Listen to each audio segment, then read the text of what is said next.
Syria सुर्खियों में है और दुनिया खौफ में। इसकी वजह यह है कि जंग के बादल हैं कि छटते नहीं।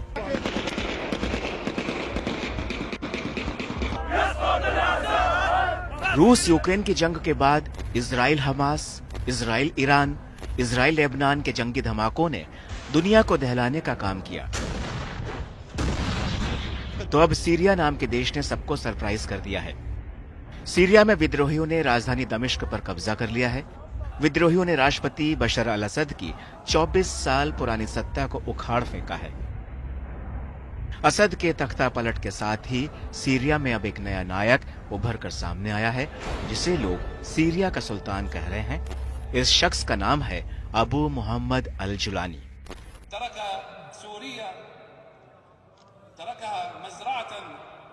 जुलानी के खौफ से राष्ट्रपति बशर अल असद देश छोड़कर भाग गए और अब सीरिया की कमान जुलानी के हाथ में है। सीरिया में तख्ता पलट को अंजाम देने वाला अबू मोहम्मद अल जुलानी विद्रोही गुट HTS सीरिया का चीफ है।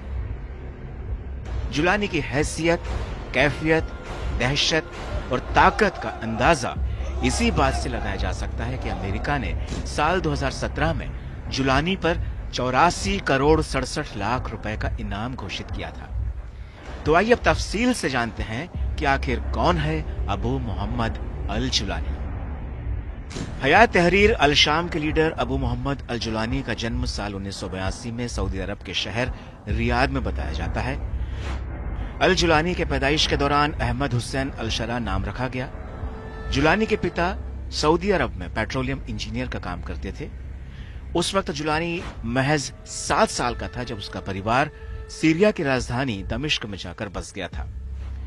लेकिन साल 2003 में इराक पर अमेरिका के हमला करने के बाद इसका जुलानी पर खासा असर पड़ा।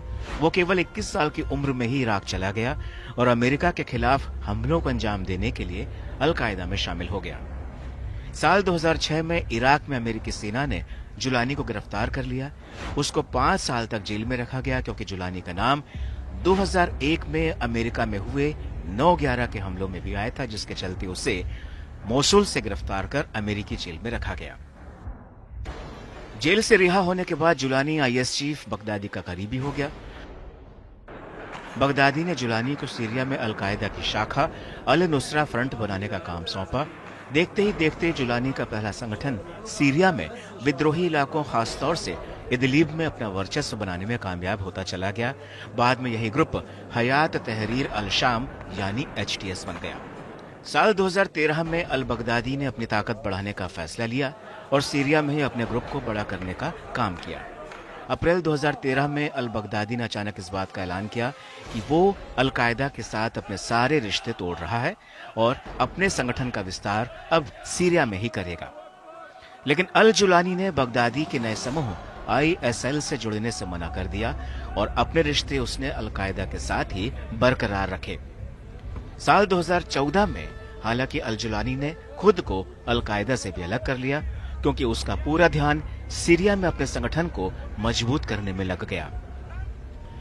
साल 2016 में सीरियाई सेना का कब्जा अलेप्पो पर पूरी तरह से हो गया। अलेप्पो के विद्रोही गुट इदलिब की तरफ बढ़ने लगे। उन हजारों लड़ाकों को अल जुलानी के अल नुसरा फ्रंट से जमीन और आसमान दोनों मिलने लगे। अपनी बढ़ती ताकत को देखते हुए फिर जुलानी ने अपने ग्रुप का नाम अल नुसरा फ्रंट से बदलकर जबाह फतेह अल शाम कर दिया। इसके बाद साल 2017 में अल जुलानी ने HTS बनाने के लिए कई समूहों के साथ मिलकर अपने HTS को मजबूत तरीके से खड़ा करने का काम किया। पहले ही दिन से HTS का मकसद सीरिया के राष्ट्रपति असद का तख्ता पलट करना था। साल 2018 में अल जुलानी के संगठन HTS को आतंकी संगठन घोषित कर दिया गया। जुलानी पर $10 मिलियन का इनाम रखा गया। तो वहीं जुलानी ने उस दौरान अपनी छवि बदलने की कोशिश की। उसने एक इंटरव्यू में कहा कि उसका मकसद बेगुनाह लोगों की हत्या नहीं है। अल जुलानी ने जरकावी और बगदादी की पहचान से भी पीछा छुड़ाने की कोशिश की। उनसे खुद की तुलना से इनकार किया। जुलानी ने कहा कि वो सीरिया में ऐसी सरकार चाहता है जहां की जनता अपना नेता खुद तय करे। अब बड़ा सवाल यह है कि रूस, ईरान के होते हुए सीरिया में जुलानी कितने वक्त तक बना रहेगा और क्या सीरिया की सूरत बदलने की नई जंग जुलानी